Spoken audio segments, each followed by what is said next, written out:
My hands are trembling as I record this. The text before me is a 9th century Icelandic manuscript, the tale of Ragnar's sons, written in Old Norse. The letters are faded, some words nearly illegible, but what it describes is perhaps one of the most horrific execution methods in history, the blood eagle. I am a historian. For 20 years I have been researching Viking history, their mythology, their warfare traditions. From museums in Oslo to archives in Reykjavik, from Viking remains in Dublin to excavations in York, I have followed the traces of this warrior people everywhere.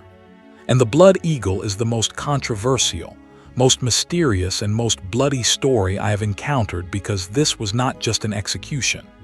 It was a ritual, an offering to a god, and perhaps only a legend. Year 867, the shores of Northumbria, Ragnar Lodbrok, the legendary Viking king, a warrior who had made his name on sea voyages. His name was sung in songs told in epics, but that day his fate changed. A storm scattered his ships.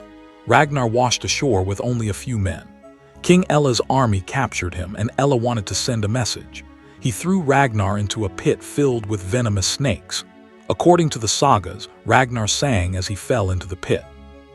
With his last breath, he called out to his sons. The piglets would grunt if they knew what the boar suffers, an ominous yet chilling prophecy. Then he died in darkness, in agony, poisoned. When the news reached across the sea, his sons gathered. Ivar the Boneless Ragnarsson called his brothers. Halfdan brought the weapons. Uber prepared the ships. Sigurd assembled the army. Ivar's voice was cold, calculated. Our father's blood has been left unavenged. We will cleanse it with Ælla's blood. The saga tells that Ivar performed a ritual after these words. He offered sacrifice to Odin. He spilled blood. He asked for blessing for war, and Odin answered, or so it was believed. The wind changed direction. The ship set sail, and a great army set out toward the shores of England. Thousands of Vikings would be known in history as the Great Heathen Army. Hundreds of ships, one purpose: revenge. From which city are you listening to this story? Please write in the comments. And do you think revenge can ever be legitimate? Autumn of 865. The city of York fell. The Vikings breached the walls, they fought in the streets. Blood flowed on the stone roads, church bells were silenced. The city was plundered, and King Ælla was captured. He was put in chains, taken to a dark room in the palace. There Ivar was waiting. According to the saga, Ivar looked at Ælla for a long time in silence. Then he asked, "Do you remember my father?" Ælla did not answer. Perhaps he was afraid.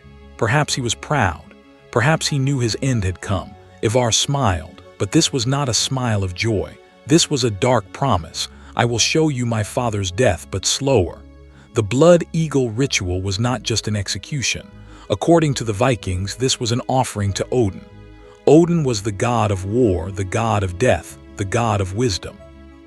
And the eagle was his sacred animal. To execute an enemy with the blood eagle meant to offer him to Odin, to send his soul not to Valhalla but to darkness. The ritual was performed in a very specific way, or so it was told. First, the victim was laid face down. His hands and feet were bound. His back was opened. Then with a knife the ribs were cut from the spine, one by one slowly while the victim was still alive. The ribbons were opened outward like wings, and then the lungs. The lungs were pulled out through the back, still working, still breathing lungs. They were spread over the wings. The resulting image resembled an eagle with spread wings, bloody, horrific, dedicated to a god. But did it really happen this way? That is the question, because there is no archaeological evidence. In no grave has any trace of the blood eagle been found. No bone has shown this type of cutting. The sagas were written hundreds of years later in the 13th century in Iceland. 300,400 years after the events in the sagas were not history books. They were story books.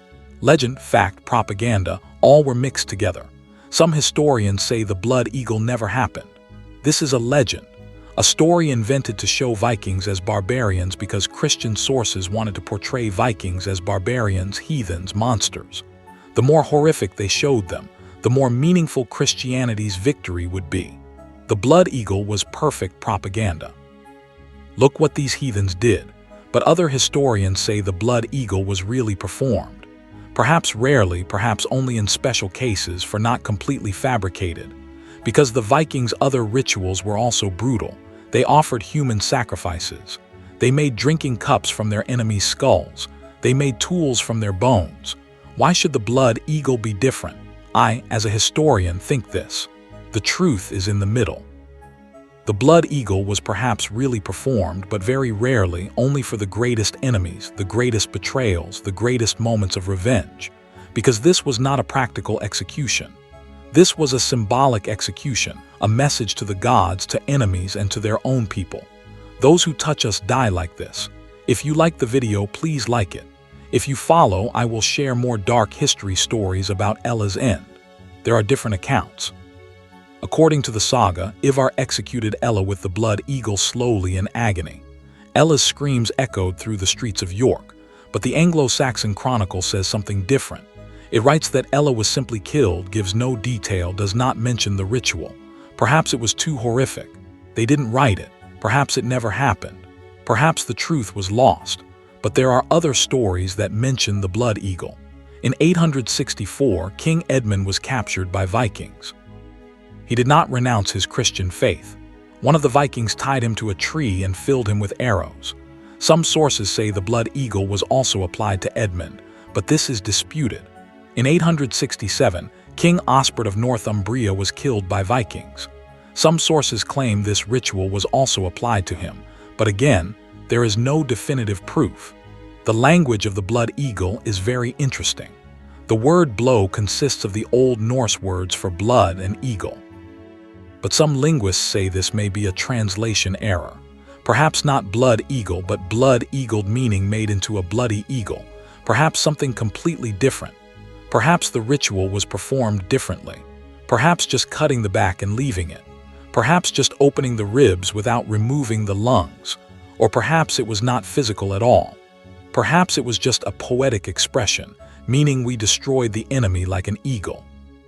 But in Viking culture, the eagle was very important. Odin had two ravens, Hugin and Munin, thought and memory. Every day they flew over the world bringing news to Odin. But Odin also had an eagle. In legends, it was said that Odin could shapeshift. Sometimes he would become an eagle and fly through the sky. The eagle was a symbol of power, a symbol of freedom, and a symbol of death. To turn an enemy into an eagle, was it giving him a final honor or a final insult? Write in the comments, do you think the blood eagle was really performed, or was it just a legend? After conquering England, Ragnar's sons separated. Ivar went to Ireland. There he founded Dublin. He ruled for years. Halfdan stayed in Northumbria. He took land. He established Viking settlements. Uber and Sigurd went on other expeditions to France, to Scotland, everywhere. But none of them forgot Ragnar, and none of them forgot revenge. Centuries later, the blood eagle became legendary. In the 13th century, when the sagas were being written in Iceland, the blood eagle story was enlarged, detailed, dramatized because the saga writers wanted to impress their listeners. Horrific stories attracted the most interest. And the blood eagle was a perfect story, merciless, bloody, unforgettable. Today, the blood eagle lives on in popular culture. In the Viking series, Ragnar's death and Ivar's revenge are depicted. The blood eagle scene is shown very graphically. In video games, in films, in books, the blood eagle is everywhere. But is it real legend? And we still don't know. Archaeologists are still searching. Excavations are being conducted in York. Graves are being examined in Northumbria. Bones are being analyzed in Viking settlements. Perhaps one day a bone will be found with cuts on the back, ribs opened, and then we will know the truth. But so far there is silence. As I tell you this story, I am thinking something. Whether the blood eagle is real or not, one truth exists. People do terrible things for revenge or imagine terrible things. Sometimes imagination is more powerful than reality, because Ælla perhaps did not die by the blood eagle. Perhaps he was just killed simply. But the legend lived for centuries. The story was passed down from generation to generation. And every time it was told, enemies trembled. They feared the Vikings. This is the true power of the blood eagle. Not physical but psychological. Ragnar Lodbrok's story did not end with revenge. His sons did not just kill Ælla. They conquered Northumbria. They took East Anglia. They plundered Mercia. Half of England came under Viking control. A region called the Dan Law was established. Viking laws, Viking culture, Viking language, everything became Viking, and the beginning of this was Ragnar's death. A revenge turned into an empire. There is one more thing about Ælla's final moments. According to the saga, with his last breath, Ælla said, if the piglets had known what the young would do, he repeated Ragnar's last words, as if a curse had returned. When Ivar heard this, he laughed, a cold laugh. The piglets knew and the young came. The legacy of the blood eagle is not just fear, it is also a warning. Revenge is cyclical. Someone is killed, his son takes revenge. He is killed, his son takes revenge. Ragnar was killed by Ælla.